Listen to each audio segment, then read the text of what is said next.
सतयुग में परमेश्वर कबीर जी के मुख कमल से इस तरह के सत्य अमृत वचन सुनकर बहुत सी आत्माएं उनकी शरण ग्रहण करती हैं, परंतु भक्ति में विशेष कसक न बन पाने के कारण अंत में यहीं रह जाती हैं। सतयुग के बाद भक्ति को लेकर आत्माओं की यही स्थिति त्रेता युग, द्वापर युग और कलयुग की प्रथम पीढ़ी में होती है। लाखों करोड़ों की संख्या में भगत आत्माएं परमेश्वर कबीर देव जी के शरण में आने के बाद भी मोक्ष से वंचित ही रह जाती हैं। अर्थात कहने का मतलब है, सतयुग से लेकर द्वापर युग तक जितनी भी आत्माएं परमेश्वर कबीर जी की शरण में आई, उनमें से एक भी आत्मा पूर्ण मोक्ष प्राप्त नहीं कर पाई। उनमें चाहे विभीषण हो, मंदोदरी हो, इंद्रमती हो या सुपथ सुदर्शन हो। उसके बाद परमेश्वर कबीर देव जी कलयुग की प्रथम पीढ़ी में सन 1398 में काशी बनारस में प्रकट हुए। 5 वर्ष की आयु से ही अपने तत्व ज्ञान का प्रचार प्रसार करने लगे। अंत समय सन 1518 तक उनके 64 लाख शिष्य हुए, जिनमें उनके मुख्य शिष्य संत धर्मदास जी, संत रविदास जी, पंडित रामानंद जी, बहन कमाली, बहन गणिका, सदना, सिकंदर लोदी, श्री नानक जी, मीराबाई, अर्जुन सरजुन, सेऊ सम्मन, नेकी, राजा वीर सिंह और शेख फरीद सहित एक भी शिष्य पूर्ण मोक्ष प्राप्त करके सतलोक नहीं जा पाया। अब यह सुनकर कुछ भाई बहनों के मन में शंका पैदा हो जाएगी कि यह पवनदास तो सारी ऊट पटांग बातें बोल रहा है। गुरुदेव जी ने तो सत्संगों में जब जब भी इन समस्त आत्माओं का जिक्र किया है तो यही बताया कि इन सब का पूर्ण मोक्ष हो गया। भाई और बहनों, सतगुरुदेव भगवान कहते हैं, तत्व भेद कोई न्यारा रे साधु भाई, तत्व भेद कोई न्यारा, समझेगा कोई गुरुमुख प्यारा, तत्व भेद एक न्यारा। अर्थात अपने सतगुरुदेव से तत्व ज्ञान सुनने के बाद उसमें से भेद अर्थात गुप्त रहस्य और संकेतों को वही भगत समझ पाएंगे जो पूर्णतया गुरुमुख होंगे। और सतगुरु आशीर्वाद से यह तत्व भेद समझने की दया साध संगति से जुड़े हुए सत्सेवक भाई बहनों के ऊपर हुई है। भाई और बहनों, सतयुग से लेकर कलयुग की प्रथम पीढ़ी तक एक भी आत्मा के सतलोक ना जाने के पीछे कुछ मुख्य कारण हैं। जैसे गुरुदेव भगवान ने बताया कि सतयुग, त्रेता और द्वापर युग तक यह प्राणी अपने पूर्व जन्मों के पुण्य और भक्ति आधार से इतना सुखी और स्वस्थ होता है, इसकी इच्छा इस गंदे लोक को त्यागने की बनती ही नहीं है। संत या ऋषि रूप में आए हुए कबीर परमात्मा जी से लोग ज्ञान भी सुनते हैं, नाम उपदेश भी लेते हैं, परंतु ब्रह्मा विष्णु महेश की भक्ति से उनकी आस्था नहीं हट पाती है और अंत में सतगुरु की भक्ति करते करते भी उन्हीं देवी देवताओं के स्वर्ग आदि लोक में चले जाते हैं।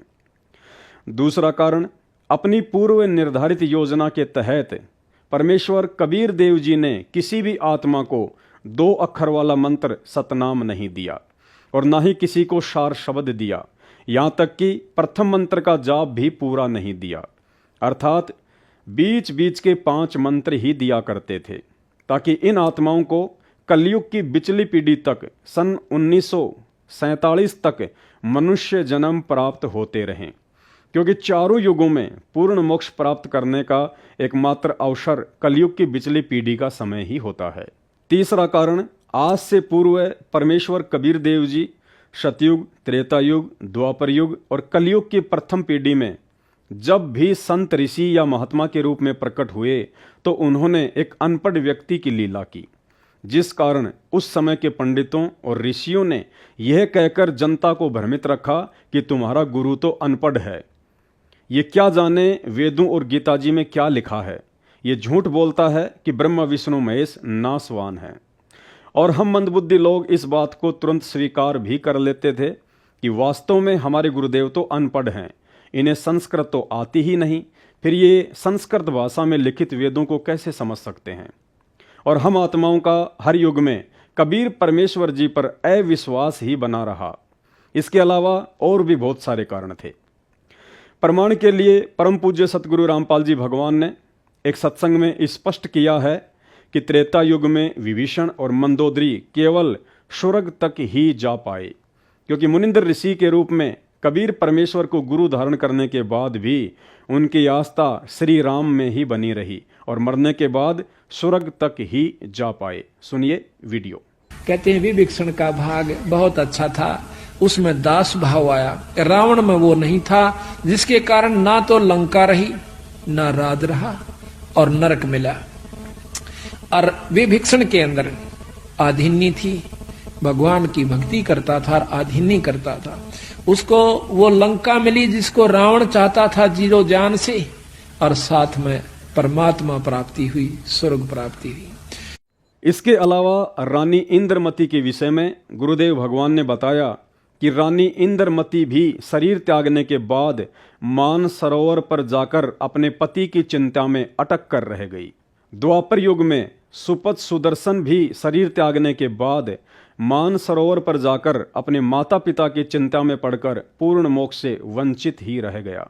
कहने का अर्थ है, सतयुग से लेकर कलयुग की प्रथम पीढ़ी तक अनपढ़ होने के कारण ना ही तो हम शास्त्रों से कोई प्रमाण देख पाए कि पूर्ण परमात्मा कौन है, और ना ही उस समय मोबाइल, टीवी या अन्य वैज्ञानिक उपकरण थे जो हम दिन रात सत्संग सुन सुनकर ज्ञान पर दृढ़ हो पाते, और ना ही आसपास कोई भगत हुआ करते थे जो हम साथ संगतियाँ कर पाते। साल 6 महीने में परमात्मा स्वयं ही आकर भक्तों को सत्संग सुनाया करते थे, जिस कारण से हम आत्माएं भक्ति के बजाय सांसारिक रंग में अधिक रंगे रहे और पूर्ण मोक्ष से वंचित ही रहे।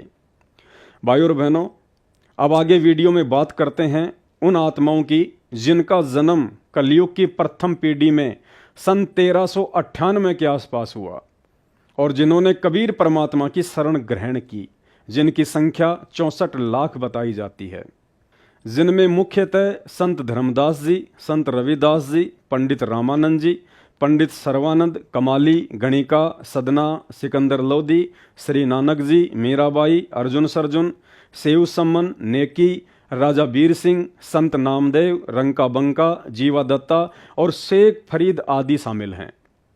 अब आपको जानकर आश्चर्य होगा कि कलयुग की प्रथम पीढ़ी की शुरुआत में सन 1398 से लेकर उसकी समाप्ति सन 1947 तक भी उन तमाम 64 लाख में से एक भी भगत आत्मा अभी तक सतलोक नहीं जा पाई है। हैरान होने की आवश्यकता नहीं है। प्रमाण के लिए सुनिए, वर्तमान में धरती पर प्रकट पूर्ण परमात्मा सतगुरु रामपाल जी के मुख कमल से कि 64 लाख में से एक भी भगत पार नहीं हुआ। वो वस्तु आपको फिर बताई जाएगी जो तत्व भेद है, जिसको शब्द कहते हैं। अब ये बालका खेल समझ रखा, नाम ले लिया, गुरु कुआ में पढ़ो, नाम ले लिया अपना ठीक से। ईसाई आसान होता तो बिराई बंदी छोड़ना है, सारन पार ले जाती है। वो यह चीज चाहते थे कि ये टिक जावे। बंदी छोड़ना खुद लीला करी, 64 लाख से सो गए थे।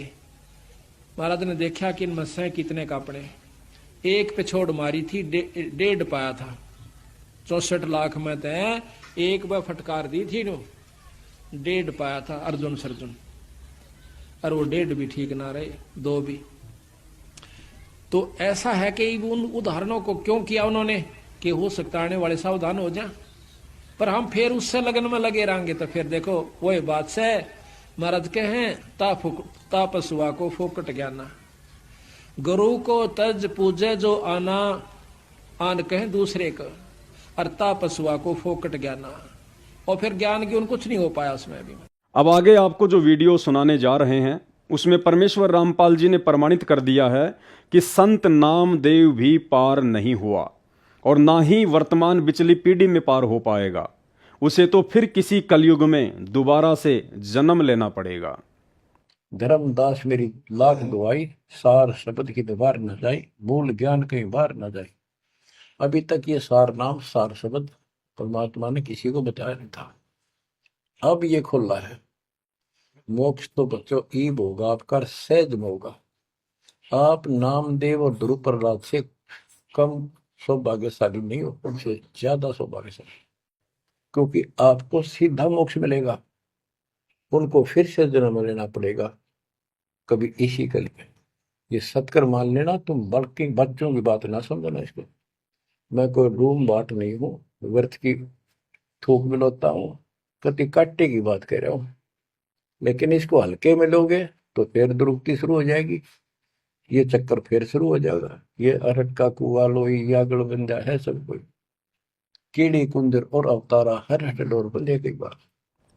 अब आगे गुरुदेव भगवान ने स्पष्ट कर दिया है कि अब्राहिम सुल्तान का भी पूर्ण मोक्ष नहीं हो पाया है। आगे इस सत्संग में गुरुदेव बता रहे हैं कि अब्राहिम सुल्तान की समाधि बहुत ऊंची लगने लग गई थी, लेकिन सतलोक तो परमात्मा की रजा से ही जाया जा सकता है। इस शब्द को ध्यान रखना कि सतलोक तो परमात्मा की रजा से ही जाया जा सकता है, अर्थात अब्राहिम सुल्तान का भी पूर्ण मोक्ष नहीं हुआ। गरीब ऐसी मन की वृत्ति है, इच्छा आव जाए, जागत इच्छा है नहीं, सो साधु सतपाल। गरीब प्रकृति छोड़ा नहीं, कोई ना धर है धीर, 2400 पहुंचे निजा आसन अटल कबीर। ओए होए, जहां परमात्मा कबीर जी का अटल आसन अमर स्थान सतलोक है, वहां तुम्हारी 24 अवतार भी नहीं जा सकते। दूसरे शब्दों में गरीबदास जी ने कहा है, जट कुंडल ऊपर आसन है, सतगुरु की सैल सुनो भाई। जहां धरु पर लाद नहीं पहुंचे, सुख दे कुमार्ग ना पाए। नारद मुनि निरताय रहे, दत्त गोरख से को सूचा है। बड़ी सैल अदम सुल्तान करी, सतगुरु तकिया टुक ऊंचा है। धर्मराजा का ध्यान धरे, अधिकार बतावत है। दो लिखुआ चित्र गुप्त जाके, सतगुरु तकिया नहीं पावत। कितनी गजब की बात कहती है कि जटकुंडल आप ऊपर आसन है, सतगुरु की सैल सुनो भाई। जहां ध्रुव प्रहलाद नहीं पहुंचे, सुखदेव को मार्ग ना पाए। नारद मुनि मुस्काए रहे, दत्तात्रेय जी, दत्त गोरखनाथ से तुम इससे इनसे तो किसी को सूचा नहीं मांगते, बड़े प्रसिद्ध सिद्ध थे। और बड़ी सैल अदम सुल्तान की प्रसिद्ध गुरु तकिया टुक पहुंचा है। सुल्तान अदम घर छोड़ के चला गया, भक्ति करने लगा, तो उसकी समाधि ऊपर बहुत दूर तक जाने लगी। लेकिन भगवान के घर तो परमात्मा की कृपा से ही जाया जाएगा। आगे वीडियो में गुरुदेव भगवान ने स्पष्ट कर दिया है कि काशी वाली गणिका बहन, जिसको माध्यम बनाकर 650 वर्ष पहले परमात्मा कबीर जी ने 64 लाख भक्तों की परीक्षा ली थी, इस वाणी में स्पष्ट कर दिया है कि वह भी स्वर्ग तक ही जा पाई है। चमरा जुल्हा तर गए और छिपा नाई रे, गणिका चढ़ी विमान में सुरगापुर धाई रे। यहाँ सुरगापुर धाई का अर्थ है स्वर्ग तक ही जा पाई। चमरा जुल्हा तर गए और छिपा नाई रे, गणिका चढ़ी विमान में सुरगापुर जाई रे। अब क्या बताते हैं कि पहले ये धारणा बनी हुई थी कि भक्ति तो भाई कहता साधु संत करें, जंगल में चले जा, या फिर ब्राह्मण लोगों का काम है। तो गरीबदास जी बता रहे हैं कि जिसको तुम चमार कहा करते रविदास जी, और जुल्हा दान कहा करते परमेश्वर कबीर जी, और नामदेव जी को आप कहा करते हो छिपी जाति में था, छिम्बी जाति में, कहते हुए भी पार हो गए। बोले आदमी तुम भी भक्ति कर लो, सारे पार हो जाओगे। चमरा जुल्हा तर गए वो छिपा नाई रे। नाई कौन? नंदा नाई थे, सैन भगत, वो भी भक्ति करके वो भी पार हुए।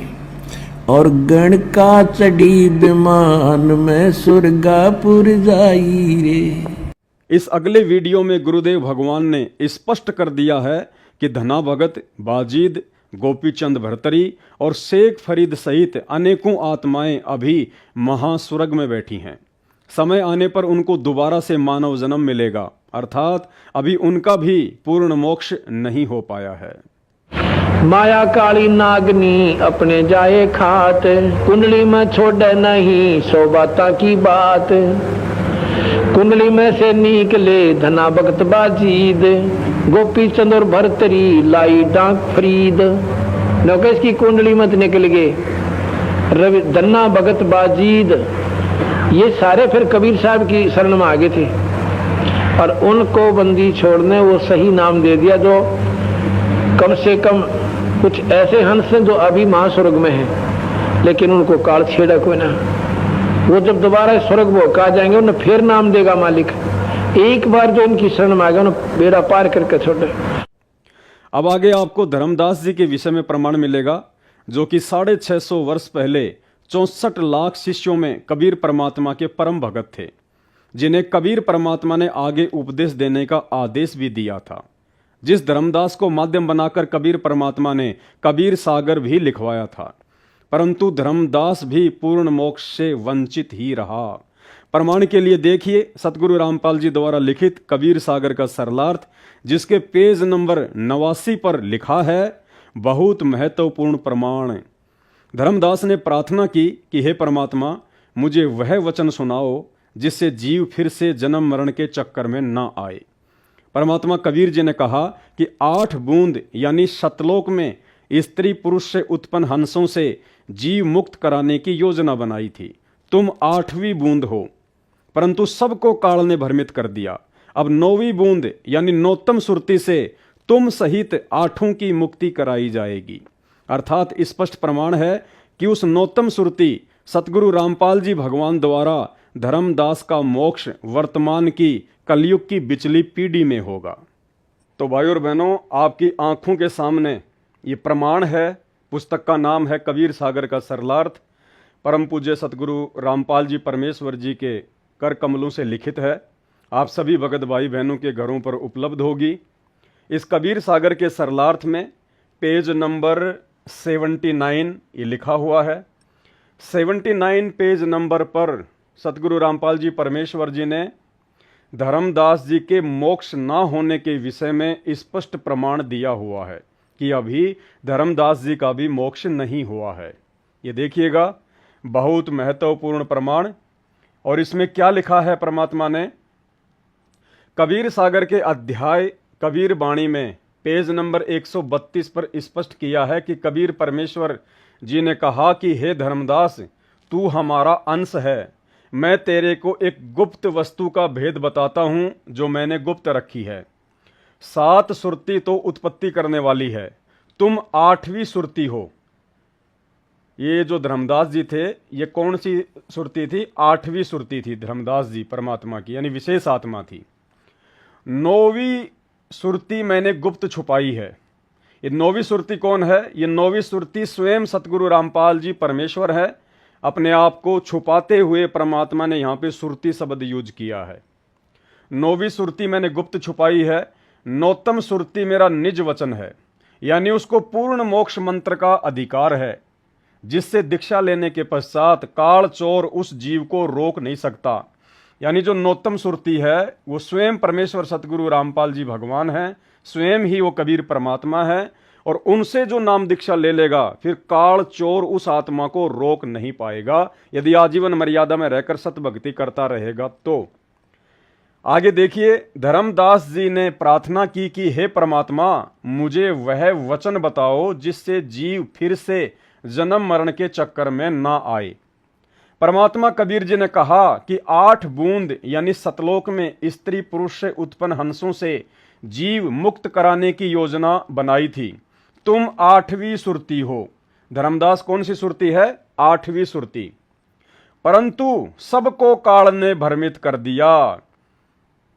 गुरुदेव भगवान ने स्पष्ट कर दिया धर्मदास को यह कहकर कि धर्मदास तुम 8वीं सुरती हो, परंतु सबको काल ने भ्रमित कर दिया। अब 9वीं बूंद यानी नौतम सुरती से तुम सहित, तुम सहित का मतलब धर्मदास सहित। क्या कह रहे हैं कबीर परमात्मा धर्मदास को? कि तुम 8वीं सुरती हो, परंतु सबको काल ने भ्रमित कर दिया। अब 9वीं सुरती यानी नौतम सुरती से तुम सहित यानी धर्मदास सहित 8 की मुक्ति कराई जाएगी। यानी धर्मदास की मुक्ति, 8वीं सुरती की मुक्ति अब नौतम सुरती से होगी। नौतम सुरती कौन? स्वयं सतगुरु रामपाल जी भगवान। तो यहां स्पष्ट ये प्रमाण है कि धर्मदास जी का भी अभी तक पूर्ण मोक्ष नहीं हुआ है, क्योंकि धर्मदास जी ने भी सतगुरु रूप में आए हुए कबीर परमात्मा को सतलोक में देखने के बाद भी परमात्मा के रूप में हृदय से स्वीकार नहीं किया था। तुम 8वीं बूंद हो, परंतु सबको काल ने भ्रमित कर दिया। अब 9वीं बूंद यानी नोत्तम सुरति से तुम सहित यानी धर्मदास सहित 8 की मुक्ति कराई जाएगी। तो भाइयों और बहनों, आपने देख लिया ये कबीर सागर का सरलार्थ और पेज नंबर 79। इसमें परमात्मा ने स्पेशल तौर पर यह शब्द लिखकर बहुत महत्वपूर्ण प्रमाण और यहाँ स्पष्ट कर दिया सतगुरु रामपाल जी भगवान ने कि धर्मदास जी का भी अभी तक पूर्णतया मोक्ष नहीं हुआ है। धर्मदास का मोक्ष वर्तमान में नौतम सुरति परम पूज्य सतगुरु रामपाल जी परमेश्वर जी के शरण में आने के बाद होगा। आगे सतगुरु रामपाल जी परमेश्वर जी ने अभी तक अर्जुन सर्जुन का भी पूर्ण मोक्ष न हो पाने का प्रमाण कबीर सागर का सरलार्थ पेज नंबर 550 पर दिया है। देखिए, अब देखिए भाइयों और बहनों, ये वही पुस्तक है कबीर सागर का सरलार्थ और इसके पेज नंबर 550 के ऊपर कबीर सागर का सरलार्थ पेज नंबर 550, इसमें परमेश्वर सतगुरु रामपाल जी ने अर्जुन सर्जुन के विषय में स्पष्ट तौर पर साफ साफ लिखा है कि अर्जुन सर्जुन का भी वर्तमान में दोबारा से जन्म होगा। अर्जुन सर्जुन का भी पूर्णतया मोक्ष नहीं हुआ, क्योंकि 650 साल पहले जब कबीर परमात्मा सतगुरु रूप में आए थे तो अर्जुन सर्जुन भी उनको पूर्ण परमात्मा के रूप में हृदय से स्वीकार नहीं कर पाए थे। देखिए, साफ साफ प्रमाण है। यहां पर क्या लिखा हुआ है? जब अर्जुन सर्जुन के मन में दोष आ गया था, जब परमेश्वर ने 650 वर्ष पहले अपने 64 लाख भक्तों की परीक्षा ली थी एक गणिका बहन को निमित्त बनाकर, तो अर्जुन सर्जुन उस समय कहीं बाहर गए हुए थे अपने व्यापार के सिलसिले में। जब वापस आए तो भक्तों ने कहा कि तुम कहाँ चले गए थे, यहाँ तो गुरुजी ने सत्यानाश कर दिया है, कहीं बाहर निकलने लायक भी नहीं छोड़ा, सरेआम वैश्या के साथ में घूम रहे हैं, लोगों ने तो हमारा बोलना भी बंद कर दिया। तो उनको विश्वास नहीं हुआ। तो लोगों ने कहा कि तुम्हें विश्वास नहीं है क्या? बोला नहीं भाई, अपनी आंखों से देख लेंगे तब मानेंगे। तो भक्तों ने कहा कि जाओ वहाँ पे वो गणिका के घर पे बैठे हुए मिलेंगे। तो हिम्मत सी करके दोनों चले गए और वहाँ जाने के बाद अर्जुन और सर्जुन ने ज्ञान को आधार ना बनाकर, क्योंकि जो व्यक्ति अपने गुरु को परमात्मा नहीं मानेगा, गुरु को भगवान नहीं मानेगा, उसको कभी ज्ञान आधार हो ही नहीं सकता, उसके हृदय में परमात्मा का यह तत्व ज्ञान समा ही नहीं सकता। तो अर्जुन सर्जुन ने जल्दबाजी में परमपिता परमेश्वर कबीर साहिब को, जो उनके सतगुरु के रूप में आए हुए थे, उन दोनों ने उनको एक सलाह दे डाली कि परमात्मा आपको यहां नहीं बैठना चाहिए, ये तो वैश्या का घर है, बाहर आपकी थू थू हो रही है। तो परमेश्वर ने कहा था कि भाई आप तो मेरे गुरु बन गए, जब मुझे सलाह देने लग गए तो आप तो मेरे गुरु हो गए। और उसके बाद उन दोनों को अपनी गलती का एहसास हुआ, परमात्मा के चरणों में गिर गए। तो कबीर परमेश्वर ने कहा कि भाई अब बात बनाने से कोई फायदा नहीं है, अब तुम्हारे मन में दोष पैदा हो चुका है, तुम मेरे इस शरीर से पार नहीं हो सकते। और फिर परमात्मा ने जब उन्होंने ज़्यादा ही उनसे अरदास की, प्रार्थना की, तो कबीर परमात्मा ने कहा कि 250 वर्ष के बाद में मेरी एक आत्मा गरीबदास नाम से ऐसे ऐसे दिल्ली के पास में हुमायूंपुर है, वहाँ पे एक छुड़ानी गांव है, वहाँ पे वो जन्म लेगा। यानी लीला परमात्मा ने स्वयं ही करनी थी गरीबदास जी के रूप में, लेकिन अपने आप को छुपाते हैं। और तुम ऐसे ऐसे वहाँ पे रहना, और जब वो जन्म ले लेगा यानी वो प्रकट हो जाएगा, तब मैं तुम्हारे को संकेत करूँगा सौपन के माध्यम से। और ऐसा ही हुआ। एक रात्रि, उसी रात्रि में अर्जुन सर्जुन को सौपन में बताया कि गांव छुड़ानी, नाम गरीबदास, पिता का नाम बलराम, नाना का नाम शिवलाल जाट, जाओ और दीक्षा ले लो। यानी कबीर परमेश्वर ने अर्जुन सर्जुन को सौपन के माध्यम से बताया कि ऐसे ऐसे जिस आत्मा के विषय में मैंने तुमको बताया था वो आ चुका है, और जाकर उनसे नाम दीक्षा ले लो। दोनों ने सुबह सुबह उठकर एक दूसरे को अपना अपना सौपन बताया, और जिस किसान के घर में रह रहे थे उसी के रेडू छोटी बैलगाड़ी में बैठकर छुड़ानी गए। तो नाम पूछा, सही पाया। संत गरीबदास जी ने कहा कि आओ अर्जुन सर्जुन, परमात्मा का आदेश है, दीक्षा लो।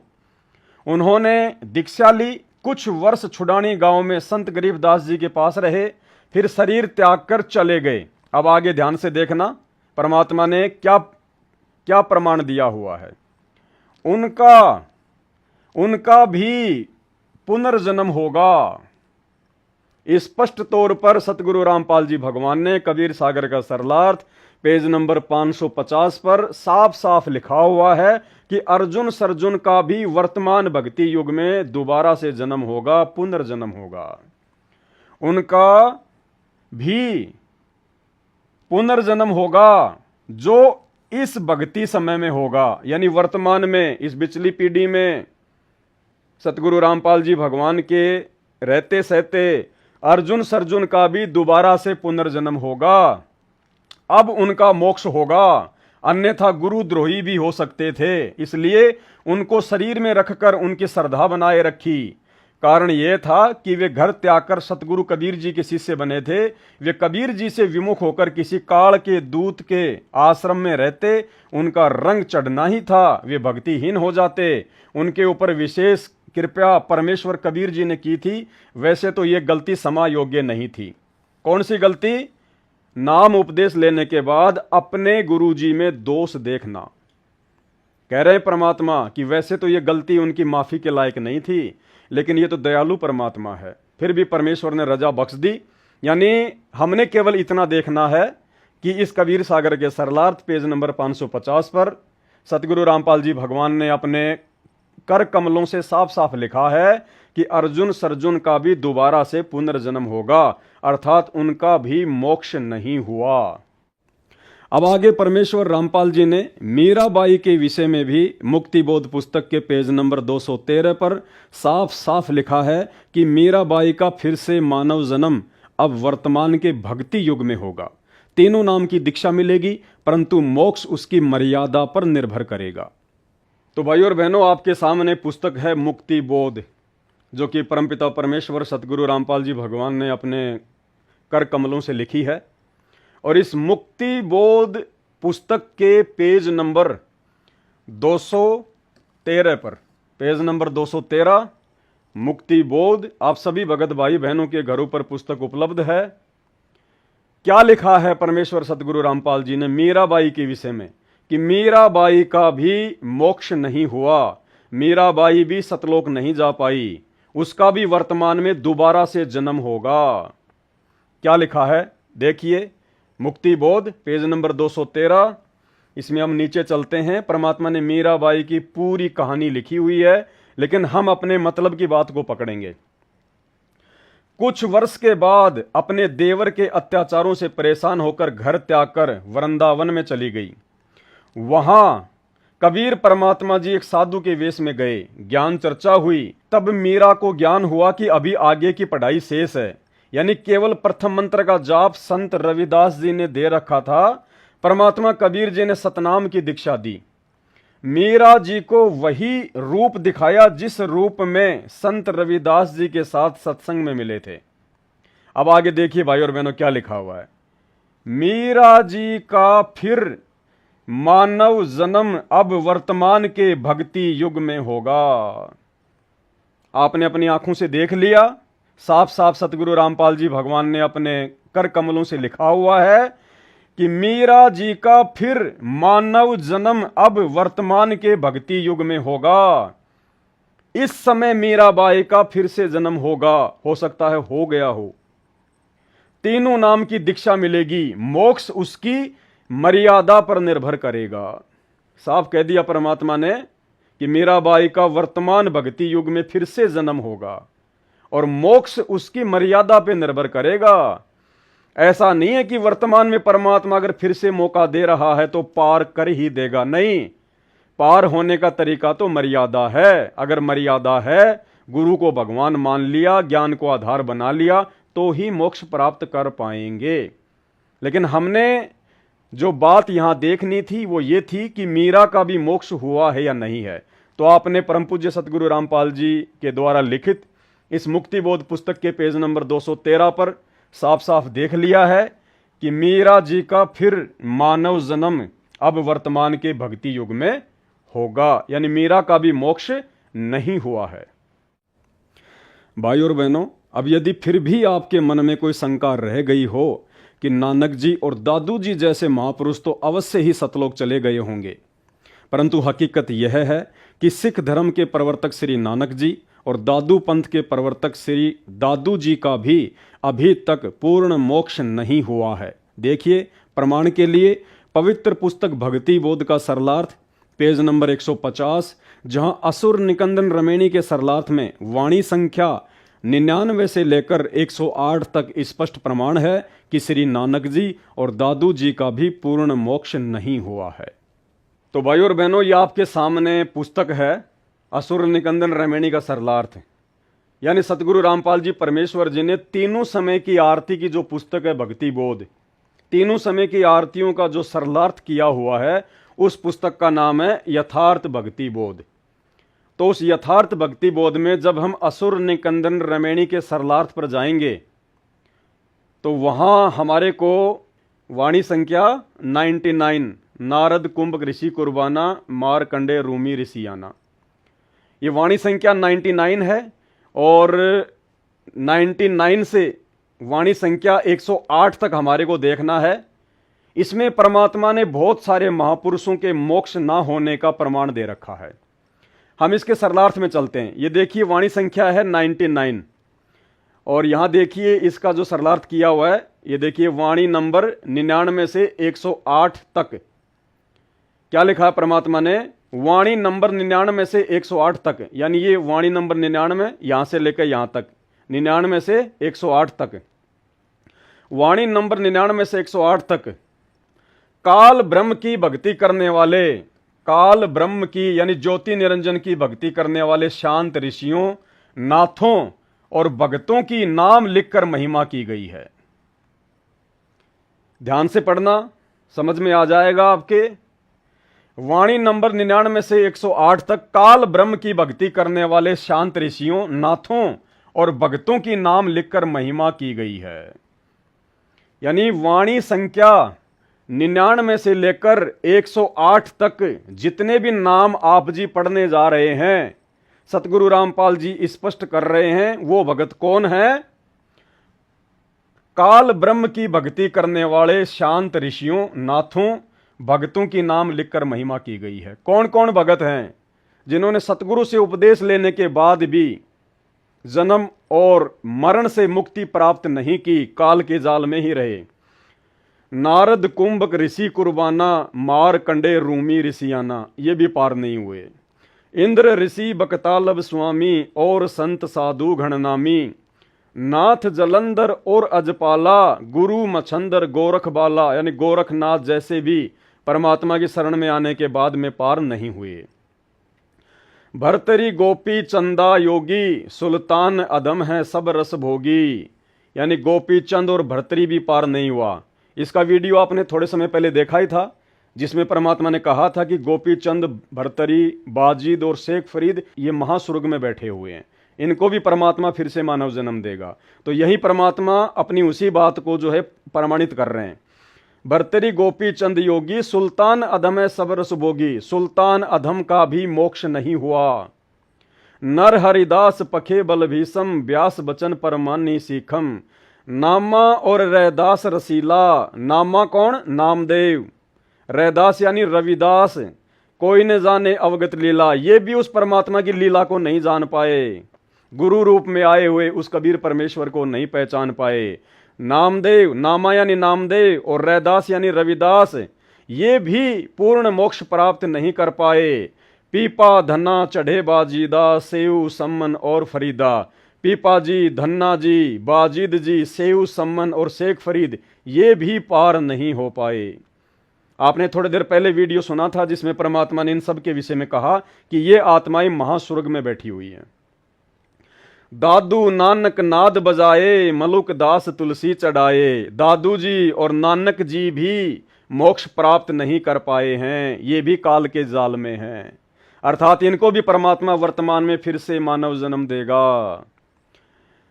कमाल, मल और सुरज्ञानी, ये कमाल ये तो वैसे ही जो है गुरुद्रोही हो गया था। मल और सुरज्ञानी रामानंद के हैं फुरमानी, रामानंद जी का भी मोक्ष नहीं हुआ। और मीराबाई और कमाली भिलनी नाचे दे दे ताली। मीराबाई का थोड़ी देर पहले आपने मुक्ति बोध पुस्तक के पेज नंबर 213 पर देख ही लिया कि मीराबाई का भी पूर्ण मोक्ष नहीं हुआ, फिर से मानव जन्म होगा। वही बात परमात्मा यहां कह रहे हैं कि मीराबाई और कमाली भिलनी नाचे दे दे ताली, भिलनी का भी मोक्ष नहीं हुआ।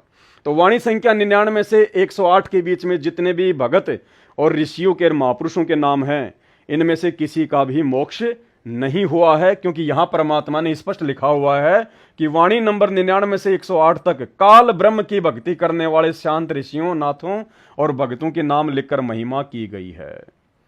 यानी 650 साल पहले जब कबीर परमात्मा आए थे, गुरु रूप में ज्ञान दे रहे थे, तो हम आत्माओं ने उनको परमात्मा के रूप में स्वीकार नहीं किया, केवल अपना गुरु ही माना, एक संत ही माना, परमात्मा का भेजा हुआ कोई संदेश वाहक ही माना।